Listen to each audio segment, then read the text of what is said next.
Hi everyone, it's Natalie here. Welcome.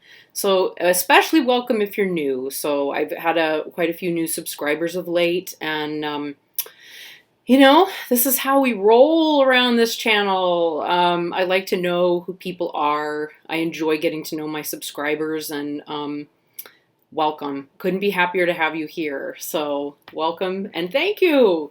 Um, so. This is the weekly reading for the week starting today, the 17th of November, through Saturday, the 23rd of November. I always have my calendar just like right up here where I can see it. And I always use the Llewellyn astrological calendar I have since college because I enjoy being able to see all the different influences coming up and so on. So this week I'm going to be reading with the beautiful and relatively new to me Forest of Enchantment Tarot, which I've been tremendously enjoying. It is, really chatty, really excited to read for us and work with us. I will be using the guidebook because the guidebook is wonderful. And I can't do justice to the meanings of these cards in the same way that Linnea Weatherstone is. And so I feel like, I enjoy sharing those kinds of things because the way that she's describing the cards is so colorful and imaginative and beautiful. So that's something to look forward to. And here is the guidebook. It's beautiful. And I will also be reading with the Tree Spirit Oracle, from which I will also be using the guidebook. The guidebook for this one is really necessary because, again, there is so much richness in this deck of cards. And I felt like the Tree Spirit Oracle and the Forest of Enchantment work well together. There's some energies that they have in common, and just felt right. So that's where we'll be working with today. And let's see. Oh, and we also, as always, have the Amenti Oracle card for the week, which I drew this week from, through the general reading. And here's the book. This is very readily available, and it's one of my favorites because it's it's so good at helping set an intention for the week. So this week is I follow my inner guidance. So you notice the chessboard behind her. It's very important in the theme of the card. She is representing the queen on a chessboard. So through using her intuition, which is a combination of all of the different faculties she has available to herself, she is able to turn in any direction, take any steps that are necessary or needed. And she, this particular representation of the queen, the chess queen, is able to follow her inner guidance through using her intuition. So we've got this lovely third eye here that's so wide open and activated. So we'll be working with following inner guidance and looking at how the cards relate to that for the coming week. So with that said, I'm going to go ahead and start shuffling these cards. We're looking for 3 cards. I read jumpers as well as getting fed up and thinking, okay, do I need to actually wait for the jumpers, or would it be better to take a big deep breath and let the deck cut itself? And this time, no. So the first card that jumped is the Keeper of Visions, so also known as the King of Cups. Let's see what else do we have, which feels very appropriate. I believe the King of Cups was also the first card in the general reading. Oops, I just had a whole stack of cards jump. Way too many for us to read. Okay, so we want 2 more, please, deck. Oops, there's number 2. Very chatty, this deck. Number 2, interesting, the 4 of Visions. Okay, so we've got the King of Cups and the 4 of Cups, essentially.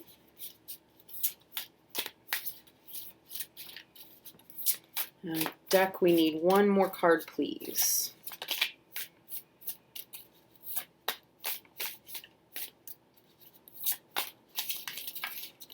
Ooh, lots of movement in this deck here today. Let's see. Okay, we got this one sticking out, so we're going to pull it. And it is the Four of Challenges. Wow. Very interesting. So let's look at all three together. I should say, too, I edged this deck. It comes white. It does not come edged in this color. But the color works so well with the coloring in the deck. So, and I love edging my decks. I don't know. I've gotten into that. I never heard of it until this year. And now suddenly I love edging decks. Okay. So we've got the, going left to right, the King of Visions, the Four of Visions, and the Four of Challenges. So that would be the Four of Swords. Very, very interesting combination here. Intuitively speaking, I would say that in the week to come, you know, we've got this, the Keeper of Visions is a very interesting description for this card because, you know, holding your own magic, holding your own ability to regulate your emotions, understand your emotions, recognize your emotions is a very, very, very powerful tool to have. And I feel like we're starting the week with the ability to do that very well. Also, the Keeper of Visions tells me that there's a certain amount of power that this particular, you know, this king or this keeper has. And part of it is the ability to trust, follow inner guidance, right? The King of Cups is sort of a great representative of that. And that may be very important in terms of some stability because as we move forward in the week, that Four of Visions tells me as well that we're looking at, you know, a certain level of dissatisfaction, irritation, discomfort, unhappiness, etc., in terms of how we're living our lives or the circumstances surrounding us, which may close us off to being able to see clearly, right? And then finally, the Four of Challenges is fascinating because in the midst of all of this frozen, cold, closed off winterscape where everything seems dead, frozen, and unavailable, there's this amazing, fertile beauty that just sort of erupts in the middle of that. So very interesting. Very interesting. Let's see what the guidebook says. So starting here, I need to pull my cards back in order so I'm looking at them properly. So we're looking first at the Keeper of Visions. Look at this. This is how the guidebook is. So we get all of this detail. You know, it's seeing this card, which is otherwise very small, in really large, large style. So you can really take the details in by reading the book. It's really it's brilliantly done. All right. So the Keeper of Visions says, and I'll put his card here. The Keeper of Visions is a shape-shifting wizard whose Piscean aspect embodies ancient salmon wisdom. Oh, already I'm in love because I love salmon. Legend has it that the salmon is the oldest of all creatures and has memories reaching back to the beginning of the world. In fish form, his cooler emotions allow for compassionate detachment. On land, his kind heart can overflow into grief at the world's cruelty. Wow. On the whole, he prefers to observe events from a distance rather than getting directly involved. His motto is, look below the surface. Seek out when you need counsel on mystical matters. If this card doesn't represent a particular person, it can mean a time of withdrawing from emotional turmoil and seeking peace. The situation may benefit from mediation. So, contemplative rather than active, calm, wise, compassionate, not easily flustered, charitable, emotionally stable, faithful in love.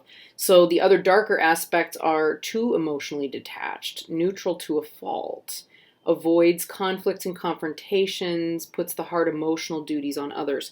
So clearly, as we look at the week to come, there may be some need for us to engage that inner guidance to take a break, to take a break, manage the emotional landscape inside of our own bodies, and act from a place of wisdom and calm rather than becoming emotionally,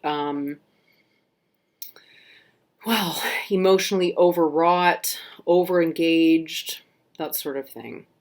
That's, I think, a real risk because we're looking next at the four visions, right? Which is possibly part of that shadow aspect of becoming too detached, right? Too calm, too able to detach from things that are difficult, and we need that in order to follow inner guidance, right? In order to do that, we've got to be engaged and we've got to be fully embodied. Right? We've got to be able to come into the body in a way that allows us to sense and feel into the environment around us, because that is how intuition functions, right? And inner guidance. So the Four of Swords, let's see what it says. Four of Cups. It's Four of Visions. We've got Four of Swords next. So there it is. A young man sits on the embankment above a forest pool. His attitude is sullen, dissatisfied, disinterested in life. He plodded out into the woods because, I can't resist, into the woods. It's so, sorry, I don't want to get in trouble for copyrights here. Okay. He plodded out into the woods because he's bored with his day-to-day routine. But even in this magical place, he's still bored. Wow. So for those of us who like to go into the magical places and play with tarot cards and play with magical stuff, it's an easy way of bypassing our everyday lives, isn't it? It's hard. He could be anywhere, on a city street or a barren desert. He just can't see beyond his own gloom. There are wonders close at hand, but his cynicism and negativity blind him to them. Even the flashing brilliance of a kingfisher doesn't rouse him from his moody sulks. Sorry, it's a moody sulk. He's not skulking, he's sulking. He has no idea what he wants. Oh, boy, I've been there. Haven't we all been there? Have you forgotten where you left your bliss? Maybe you've been hoping for an emotional lottery win or an earth-shaking epiphany to awaken your enthusiasm. The truth is, lasting happiness is made up of small moments. It is just a matter of opening your eyes to the wonders around you. So the meaning at a glance, each of the cards, like in the minors, has a meaning at a glance. It says dissatisfaction, cynicism, ennui, and boredom. Ennui. I guess it's ennui. Ennui and boredom. An ingrate's response to life. Wow. That's a little more judgmental than I would have expected. I guess we're all ingrates sometimes. That's okay. We can be ingrates. Ingrates are lovable too. Let's see, a closer look. This young man is ignoring rare woodland inhabitants as well as the kingfisher, cyclamen, I will say this in a very anglicized way, Herb Paris, or Herb Paris, also known as a true lover's knot. I don't even know what that is. Oh, but I can guess. Looking at the flowers behind him here. Ooh, there's some good stuff in there. Look at that. Red helleborine. Or helleborine. I'm not familiar with that at all. And the brimstone butterfly on his knee. Because I'm a Buddhist and I'm like that, what I see are these water lilies that, the suffering that he may think he's having and that dissatisfaction has a necessary role in his development and cultivation. So whatever it is that he's seeking or facing or dealing with, that he doesn't want to deal with and is dissatisfied about,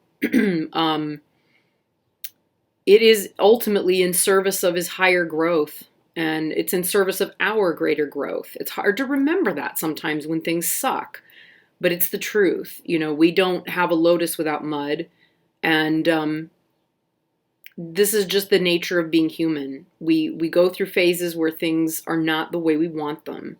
So as we go into this week and we find ourselves kind of in that place, the key then, in the midst of this sucks and I'm not sure about it, is to notice all of these little details, all of those little minor blessings in our physical environment that could so easily be overlooked, right? It's so easy to do that, but there's always something. And actually, that is what actual real mindfulness is very much about, is looking at what is here right now. Not inside the mind, not in your head, but what's here right now. And it's our mental faculties and our tendency to create stuff in the mind that takes us away from the present moment and away from all of that beauty. Even in a moment where things in life are very difficult and we feel like we're suffering a lot, just coming back to right now. I'm sitting in a really lovely room. This is a beautiful space. I have all of my crystals right in front of me. How does my body feel? I can breathe comfortably. I can feel my feet on the floor. I can hear birds outside. Those are all things that anchor us back in the present moment and stop that ingrate state of mind, right? And in that moment, as things start to settle and calm, which we get through the sensing outwardly, that is what brings us back. And it's what makes it possible then for that ingrate within us to become lovable. Right? No ingrate wants to be unlovable. Certainly my own inner ingrates never want to be unlovable. They're just kind of annoying. They've just lost track. They've just become very, very self-absorbed, and wrapped up in stuff. So be gentle with your inner ingrate, but also don't let it take over to the point that you can't anchor back in reality. So next one we have is the Four of Challenges, which is the Four of Swords. And I have not seen this one yet or read this one yet, so I'm excited. Okay, here we go. The forbidding winter forest offers little in the way of comforts or relief. Boy, isn't that true this last week. Oh my gosh. At least in the Northern Hemisphere, it has been so unnaturally cold and freezing, it's outrageous. Okay. Thorns, icicles, and sharp frozen branches torment the weary traveler. Landmarks are few. Footprints are quickly obscured by flurries. It can feel like you will never escape this fearsome wood. And then you come upon a miracle. In the midst of a gloom shines a green-leafed rowan tree in full berried fruit. Of all the trees in the enchanted forest, rowan offers the most powerful protection from both magical and earthly attacks. The earth around the tree is also green, providing a blessed space of sanctuary and repose.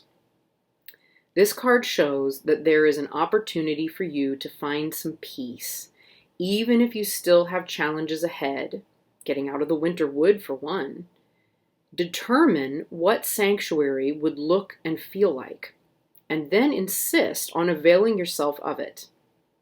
When you are in the midst of conflict, taking a time out can often lead to greater clarity and a solution to the strife.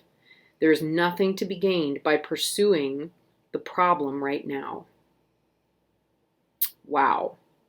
So the meaning at a glance is gathering your inner resources and replenishing your spiritual strength, respite, sanctuary in times of trouble, a temporary peace. So a closer look, wanderers. Oh, I love these closer looks. Here we go. Look at the bottom of the tree, everybody. Wanderers have tied scraps of cloth to the tree as grateful offerings for shelter provided to the body and soul. Isn't that beautiful? Just the level of detail and the way that, the card. I love a good collaboration. I'm a theater maker by trade and by training. And when I watch, what I see is like, the writer, director, playwright, and designer come together so beautifully like this. It just makes my heart sing. So very similarly, it kind of comes back. These 2 4s have a very similar meaning. So, we've got to be able to take that refuge, quiet the mind. There it is. The 4 of Visions is about pausing, noticing, taking a breath, and seeing the blessings around us when we become disillusioned. Equally, this 4 of Challenges is about putting down the swords. Put down the swords and go take respite. Take sanctuary, find sanctuary, be blessed by it, get that space away that we need so that we can come back to the world in a place where we are able to bring this. Okay, we're able to bring that emotional stability, calm, ease, and so forth into the world. Okay, and I'd say these 2 4s are very important in terms of being able to access inner guidance, right? If we don't come out of this, this 4 of Visions or 4 of Cups, how can we sense what we need to do next? Because at that point we're deluded, right? We're not able to be present with what's actually happening right now, because our own ideas and beliefs and so on are what is dictating the show. Okay. And then simultaneously, when conflict, difficulty, too many thoughts, etc. come up, the 4 of Challenges is literally like stop the argument, stop the conflict, stop the mind, stop the spinning thoughts, and take a break. What does that break look like to you? That depends on you. But knowing that that's what has to happen next is a big part of it. So that's beautiful, because without those things, how can we have any access to this? We can't.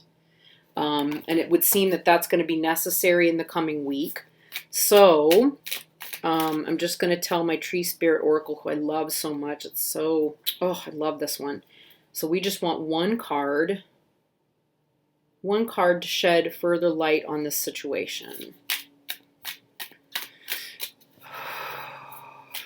This one likes to jump a lot as well.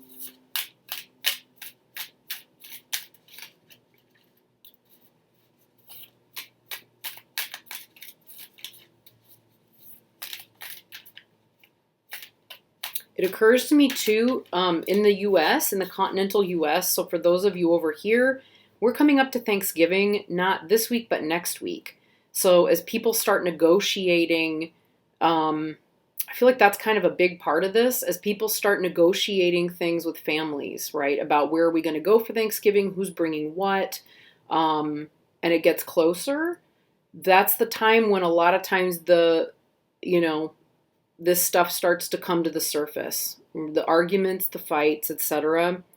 Put the sword down, hang the phone up, tell them you'll call them back later. Okay? Don't make decisions when you're mad. All right, we have one that just tried to jump at that moment. It is number 34. I'm going to have to see what that is. There was a point where I was getting close to having these memorized, and so many decks, so much stuff, so much learning. Oh, beautiful. Okay. So this is the olive tree. Okay. The olive tree. Interesting. It says warm sun on a fertile land. Management of resources is the issue. The key words are abundance, plenty, contentment, generosity, and openness. So the situation: you have enough of what you need to be successful and comfortable. It does, however, require awareness and some management in order to continue to benefit from the resources available to you. All right. So,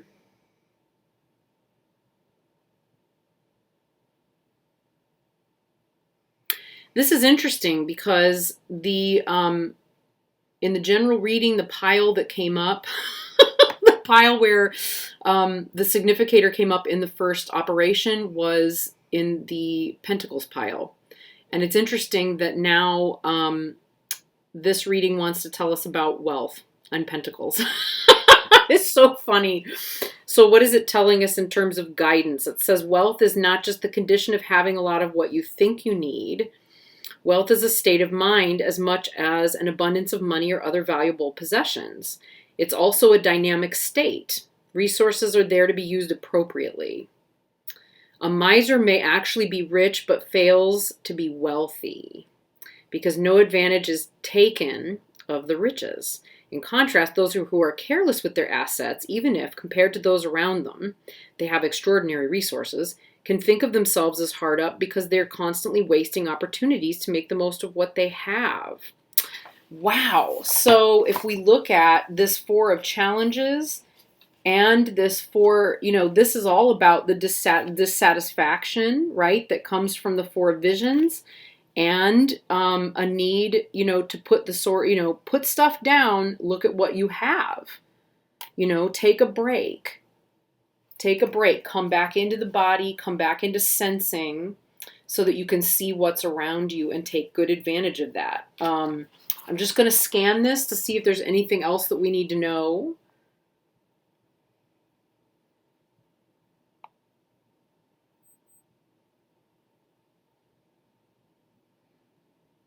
Okay, so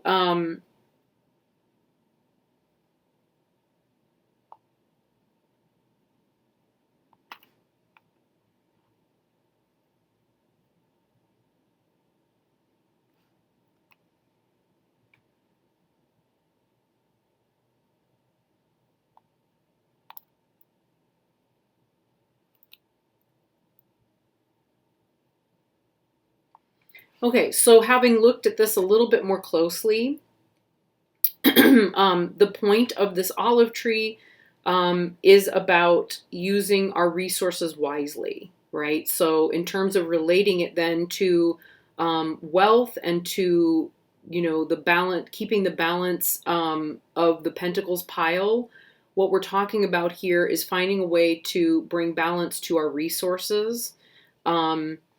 Boy, that can also lead us to the Four of Swords and the Four of Cups, right?